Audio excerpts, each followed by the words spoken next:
+2 maths exam ടഫായിരിക്കും. കാരണം ഇത്രേ ഉള്ളൂ. കെമിസ്ട്രീൻ്റെയും ഫിസിക്സിൻ്റെയും മോഡൽ പേപ്പർ നിങ്ങൾ എഴുതിയതാണ്, ഈസി മീഡിയം പേപ്പർ ആയിരുന്നു. പക്ഷേ പബ്ലിക് എക്സാം നിങ്ങൾ എഴുതിയപ്പോൾ അതുപോലെയല്ല, നല്ല ടഫായിരുന്നു. നിങ്ങളെ ബുദ്ധിമുട്ടിച്ചു, കുറേ പ്രശ്നങ്ങളുണ്ടായിരുന്നു. എല്ലാവർക്കും ഫിസിക്കൽ ഇപ്പോൾ ടഫായിരിക്കില്ല, പക്ഷേ മെജോറിറ്റി സ്റ്റുഡൻസിന് ടഫായിരുന്നു. Majority സ്റ്റുഡൻസിനും chemistry ടഫായിരിക്കും. അപ്പോൾ നിങ്ങൾ ചിലപ്പോൾ ഈസി ആയിരിക്കും. ഡസൻറ്റ് മാറ്റർ, നമുക്ക് എല്ലാവർക്കും കൂടി വേണ്ടിയിട്ടുള്ളൊരു കാര്യമാണ് ഞാൻ പറയുന്നത്. ഓക്കെ, അതുകൊണ്ട് തന്നെ ഞാൻ നിങ്ങളോട് പറയുകയാണ്, മാത്സ് എക്സാം ടഫാവും എന്ന് പ്രതീക്ഷിച്ച് പോവുക. മാത്സ് എക്സാം ടഫാന്ന് പ്രതീക്ഷിച്ച് പോയാൽ there is nothing to lose. Model exam പോലെ അതിലായിരിക്കും എന്നുള്ള ക്ലിയർ ഹിൻഡ് നമുക്ക് മനസ്സിലായി. ഓക്കെ, ഇനി നിങ്ങൾക്ക് വേണ്ടിയിട്ട് എനിക്ക് ചെയ്തു തരാൻ പറ്റുന്നതാണ് പഠിപ്പിക്കുക. ആൻഡ് നിങ്ങൾക്ക് ചെയ്യാൻ പറ്റുന്ന പഠിക്കുക. അല്ലാണ്ട് നമ്മൾ ഫൈറ്റ് ചെയ്തിട്ടോ നമ്മൾ വീഡിയോ ഉണ്ടാക്കിയിട്ട് നമ്മൾ ടെൻഷൻ അടുപ്പിക്കുക ഒന്നും കാര്യമില്ല. Okay, question paper already print ചെയ്ത് സെറ്റായിട്ട് ചിലപ്പോൾ നിങ്ങളുടെ സ്കൂളിൽ എത്തിയിട്ടുണ്ടാവും. നമുക്കൊന്നും ചെയ്യാൻ പറ്റില്ല. നമുക്ക് ചെയ്യാൻ പറ്റുന്ന ആകെ സ്റ്റുഡൻസിന് നിങ്ങൾക്ക് പഠിക്കുക, ഞങ്ങൾക്ക് പഠിപ്പിക്കുക, അത്രേ ചെയ്യാൻ പറ്റുള്ളൂ. നിങ്ങൾ വേഴ്സ്റ്റ് എക്സ്പെക്ട് ചെയ്ത് പോവുക. It's going to be tough എന്ന് എക്സ്പെക്ട് ചെയ്ത് പോവുക. അതുകൊണ്ടൊരു ബുദ്ധിമുട്ടുണ്ടാവില്ല. പക്ഷേ നിങ്ങൾ മനസ്സിലാക്കണം, ഒരു 1-2 സ്റ്റാർ മാർക്കറ്റ് പറയാം. ടഫാന്ന് വിചാരിച്ചിട്ട് ഇപ്പോഴേ ടെൻഷൻ അടിക്കുക, അയ്യോ എന്നെ കൊണ്ട് പറ്റില്ല, ഞാൻ നിർത്തുക എന്ന് പറഞ്ഞാൽ ആ ആറ്റിറ്റ്യൂഡ് എടുക്കരുത്. സെക്കൻഡ്, ഓവർ ടെൻഷൻ അടിച്ചിട്ട് സാറേ എനിക്ക് പറ്റുന്നില്ല മാത്സ്, അതും പറ്റൂല. അതിനല്ല ഞാൻ ടഫാന്ന് പറയാൻ കാരണം. ഞാൻ പറയാൻ കാരണം ടഫാന്ന് പറയാൻ കാരണം നിങ്ങൾ പ്രിപ്പറേഷൻ കൂട്ടാം, മാക്സിമം പഠിക്കാം. നിങ്ങൾ 1 മണിക്കൂറും കൂടി പഠിക്കാൻ പറ്റുമെങ്കിൽ നിങ്ങൾ ഇൻസ്റ്റാഗ്രാം സ്ക്രോൾ ചെയ്യുന്നുണ്ടോ, അല്ലെ റെസ്റ്റ് കുറച്ച് കൂടുതൽ എടുക്കും, നിങ്ങൾക്ക് ഒരു മനസ്സിനുള്ളിൽ എവിടെയെങ്കിലും ഒരു ഫീലിംഗ് ഉണ്ടെങ്കിൽ കുറച്ചുകൂടി പഠിക്കാം. ഓക്കെ, കാരണം ഇത് അവസാനത്തെ തവണയായിരിക്കും നിങ്ങൾ മിക്കവാറും മാത്സ് പഠിക്കുന്നത് അല്ലേ. അപ്പോൾ നിങ്ങൾ മാക്സിമം ട്രൈ ചെയ്യാം, വിട്ടുവർക്ക്. ഓക്കെ, സർക്കാർ എങ്ങനത്തെ പേപ്പർ വേണം സെറ്റ് ചെയ്തോടെ നമുക്ക് വിഷയമില്ല, നമ്മൾ നമ്മുടെ മാക്സിമം ട്രൈ ചെയ്യും. ഓക്കെ, ഇനി നിങ്ങൾ ഒരു കാര്യം ആലോചിക്കുക, എല്ലാവർക്കും ടഫായാൽ എല്ലാവർക്കും, ഞാൻ അങ്ങനെ ആവണം എന്നല്ല പറയുന്നത്, please let it be easy. നിങ്ങൾക്ക് പറ്റുന്ന പോലെ എക്സാം ആയിക്കോട്ടെ. പക്ഷെ എല്ലാവർക്കും ടഫായാൽ ചാൻസ് ഉണ്ട് ഇവാലുവേഷൻ സിമ്പിളാക്കാൻ. സെക്കൻഡ് കാര്യം, നിങ്ങൾ എവിടെ പോകുന്നു അവിടുത്തെ കട്ട് ഓഫുകളൊക്കെ കുറയും. ഓക്കെ, എല്ലാവർക്കും ടഫായാൽ, കേരളത്തിലെ ലക്ഷക്കണക്കിന് കുട്ടികൾക്ക് ടഫായാൽ എല്ലാവർക്കും മാർക്ക് കുറവായിരിക്കും. അതുകൊണ്ട് തന്നെ എല്ലാവർക്കും എന്താണ് മാർക്കും കുറവായിരിക്കും, അതുകൊണ്ട് കട്ട് ഓഫും കുറവായിരിക്കും. അപ്പോൾ നിങ്ങൾ അതിനെ ഓവർ ഓർത്ത് പേടിക്കണ്ട. നമുക്ക് എക്സാം കഴിഞ്ഞിട്ട് നിങ്ങൾ ഓവർ ചതിച്ചോ എന്നൊക്കെയുള്ള കാര്യം നമുക്ക് അവിടെ ചർച്ച ചെയ്യാം, അനാലിസിസ് ചെയ്യാം, നമുക്ക് അതിവിടെ ജസ്റ്റിസ് വീഡിയോസ് ഒക്കെ ഉണ്ടാക്കാം. പക്ഷേ ഇപ്പം നമ്മുടെ ഡ്യൂട്ടി പഠിക്കുക. ഇപ്പോൾ പഠിക്കാതെ ഞാൻ കഴിഞ്ഞ ദിവസം കൂടി അർച്ചന വീഡിയോയിലെ കമൻസ് കണ്ടതാ, +2 മാത്സ് ഇപ്പോഴും പഠിച്ച് തുടങ്ങാത്തവരുണ്ടോ, വലിയ അഭിമാനത്തോടെ കമൻറ്റ് ചെയ്യുന്നു. അങ്ങനെയുള്ളവരോട് ഇത്രയുള്ളൂ, പഠിച്ചു തുടങ്ങുക. അങ്ങനെ അതും പറഞ്ഞ് കമൻസ് ഒക്കെ ഇട്ട് കമൻറ്റ് ചെയ്യരുതെന്നല്ല ഞാൻ പറയുന്നത്, ആ ആറ്റിറ്റ്യൂഡ് മാറ്റി നിങ്ങൾ പഠിച്ചു തുടങ്ങുക. ഓക്കെ, അങ്ങനെ നിങ്ങൾ 2-3 ദിവസമൊക്കെ ചില്ലടിച്ച് വെറുതെ ഇരുന്നിട്ട് ഒരു ദിവസം പഠിച്ചിട്ട് കുറച്ച് വന്നില്ല ചതിച്ചു എന്ന് പറയുന്നത് ദാറ്റ് ഈസ് നോട്ട് ഫെയർ. അത് ഫെയർ അല്ല. ഓക്കെ, ഗവൺമെന്റിന്റെ സൈഡിൽ നിന്ന് നമ്മളൊരു സ്റ്റാൻഡേർഡ് എക്സ്പെക്ട് ചെയ്യുന്നുണ്ട്. മോഡൽ എക്സാം ഇങ്ങനെ ആയിരിക്കണം, ഫൈനൽ എക്സാം അതേപോലെ ആയിരിക്കണം നമ്മൾ എക്സ്പെക്ട് ചെയ്യുന്നുണ്ട്. പക്ഷേ കുട്ടികളുടെ അടുത്ത് ചെറുതായിട്ട് ഞാൻ എക്സ്പെക്ട് ചെയ്യുന്നത് എന്താണ്, ഉള്ള സമയം പഠിക്കാം, മാക്സിമം സമയം കിട്ടുന്നത് പഠിക്കാം. അല്ലാണ്ട് പഠിക്കാൻ തുടങ്ങിയിട്ടില്ല നിങ്ങൾ ലൈക്ക് അടിക്കുക കമൻറ്റ് അത് അവോയ്ഡ് ചെയ്യാൻ നോക്കുക.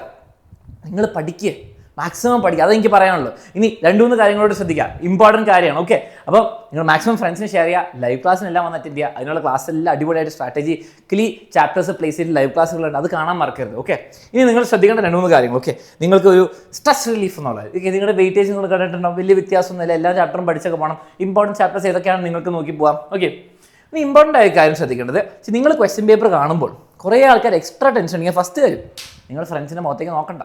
ഒരു ഫ്രണ്ടിൻ്റെ ആരുടെയും മുഖത്തേക്ക് നോക്കണം. പ്രത്യേകിച്ച് പഠിപ്പിൻ്റെ മുഖത്ത് നോക്കിയാൽ അവൻ ഭയങ്കര ഹാപ്പി എല്ലാം ചെയ്യുന്ന കാണുമ്പോൾ നമുക്ക് ടെൻഷൻ കൂടും. പഠിക്കാത്ത ഒരാൾ നോക്കുമ്പോൾ ചിലപ്പോൾ അവൻ നന്നായിട്ട് ചെയ്യുന്ന കണ്ടാൽ നമുക്കും ടെൻഷൻ, അവൻ എക്സ്ട്രാ ഷീറ്റ് പഠിക്കാൻ നമുക്ക് ടെൻഷൻ കൂടും. അതൊന്നും നോക്കണ്ട. ഓക്കെ, നമുക്ക് ടെൻഷൻ അടിക്കുക അതിനെപ്പറ്റി ആലോചിക്കണം. നമ്മുടെ കൺട്രോൾ എന്താണ്, നിങ്ങളുടെ പെന്നും നിങ്ങളുടെ ക്വസ്റ്റ്യൻ പേപ്പർ നിങ്ങളുടെ ആൻസർ പേപ്പർ, അത് മാത്രമേ കൺട്രോളുള്ളൂ. അത് കൺട്രോൾ ചെയ്യാൻ നോക്കാം. ഓക്കെ, അവൻ്റെ റിയാക്ഷൻ മോശം, അപ്പോൾ ടഫായിരിക്കും പേപ്പർ, അത് ഇവന് ഭയങ്കര ഈസിയാന്ന് തോന്നുക. അപ്പോൾ അതൊന്നും മാറ്റർ ചെയ്യില്ല, നിങ്ങൾ എത്ര പഠിച്ചു നിങ്ങൾ എത്ര എഴുതാൻ പോകുന്ന മാറ്റർ ചെയ്യുന്നുള്ളൂ. ഓക്കെ, ചിലപ്പോൾ ഒരു സാധ്യതയുണ്ട് ടഫാകുമ്പോൾ ആദ്യത്തെ കുറച്ച് ക്വസ്റ്റ്യൻസ് ആയിരിക്കും ടഫ്. ആദ്യത്തെ ഒരു 3-4 ക്വസ്റ്റ്യൻ ഭയങ്കര ടഫായാൽ നിങ്ങളത് മൊത്തം പേപ്പർ ടഫെന്ന് വിചാരിക്കും. അപ്പോൾ നിങ്ങൾ മനസ്സിലാക്കണ്ട, ആദ്യത്തെ കുറച്ച് ക്വസ്റ്റ്യൻ ടഫെന്ന് വിചാരിച്ചിട്ട് നിങ്ങൾ വിട്, അലൻ സാർ പറഞ്ഞു ആദ്യത്തെ ക്വസ്റ്റ്യൻ ടഫാവും, പിന്നെ ബാക്കിയുള്ള ക്വസ്റ്റ്യൻസ് ആൻസർ ചെയ്യണം. അവിടെയാണ് മിടുക്കിയിരിക്കുന്നത്. ചിലപ്പോൾ നന്നായിട്ട് പ്രാക്ടീസ് ചെയ്ത കുട്ടി ആദ്യത്തെ ക്വസ്റ്റ്യൻ ടഫാണ്, ഓക്കെ ഞാൻ അത് വിടുക, എന്നിട്ട് ഞാൻ ബാക്കിയുള്ള ക്വസ്റ്റ്യൻ ആൻസർ ചെയ്യാം. അവിടെ ആ കുട്ടി നല്ല മാർക്ക് മേടിച്ചിട്ടുണ്ടാവും. നിങ്ങൾ അതേ സമയത്ത് അയ്യോ ആദ്യത്തെ ക്വസ്റ്റ്യൻ തന്നെ കിട്ടിയില്ല, ടെൻഷൻ അടിക്കുന്നു, മോശമല്ല, ഒന്നാമത്തെ ക്വസ്റ്റ്യൻ എഴുതിയാലും മോശമല്ലേ എന്നുള്ള ഫീലിംഗ്. നോ, അതൊന്നും പാടില്ല. നിങ്ങൾ അറിയാൻ പറ്റുന്ന എല്ലാ ക്വസ്റ്റ്യനും വേഗം ആൻസർ ചെയ്യുക. എന്നിട്ട് നമുക്ക് സമയമുണ്ട് ടഫിനെ പറ്റി ആലോചിക്കാം. ഓക്കെ, ഫസ്റ്റ് കാര്യം അറിയുന്ന എല്ലാ ക്വസ്റ്റ്യൻ അറ്റംപ്റ്റ് ചെയ്യുക. ആദ്യത്തെ ക്വസ്റ്റ്യൻ ടഫ് ആണെങ്കിലും ഡസൻറ്റ് മാറ്റർ. ഇനി വളരെ ഇമ്പോർട്ടൻറ്റ് കാര്യം, നിങ്ങൾക്ക് ആദ്യത്തെ 8 ക്വസ്റ്റ്യനിൽ നിന്ന് 6 ആൻസർ ചെയ്യുന്നത്. അപ്പം നിങ്ങൾ നോക്കിയാൽ ആദ്യത്തെ സെക്ഷനിൽ 6 ക്വസ്റ്റ്യൻസ് ഫ്രം 8. അപ്പോൾ നിങ്ങൾക്ക് 2 സ്കിപ്പ് ചെയ്യാം, ഈസിലി സ്കിപ്പ് ചെയ്യണം. ഓക്കെ, അതിനപ്പുറം മാർക്ക് കിട്ടൂല, ഒരാൾ മാർക്ക് തരാനും പോകുന്നില്ല.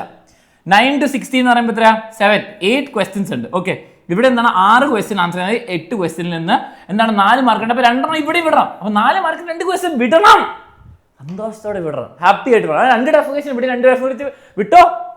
ഇത്രേ ഉള്ളൂ. ഈ ഒരു ക്വസ്റ്റ്യൻ നിങ്ങൾക്ക് അറിയില്ല, വലിയ വിഷയമൊന്നുമില്ലടോ. നിങ്ങൾ റിലാക്സ് ചെയ്ത് എഴുത്. ഇനി ഇവിടെ നോക്കാം. 17 to 23 അല്ല, 4 ക്വസ്റ്റ്യൻസ് ഉണ്ട്. അപ്പോൾ ഇവിടുന്ന് 3 4 ക്വസ്റ്റ്യൻ ആൻസർ ചെയ്യണം. ഒരെണ്ണം വിടണം. അത്രേ ഉള്ളൂ. 5 ക്വസ്റ്റ്യൻ വിടാം.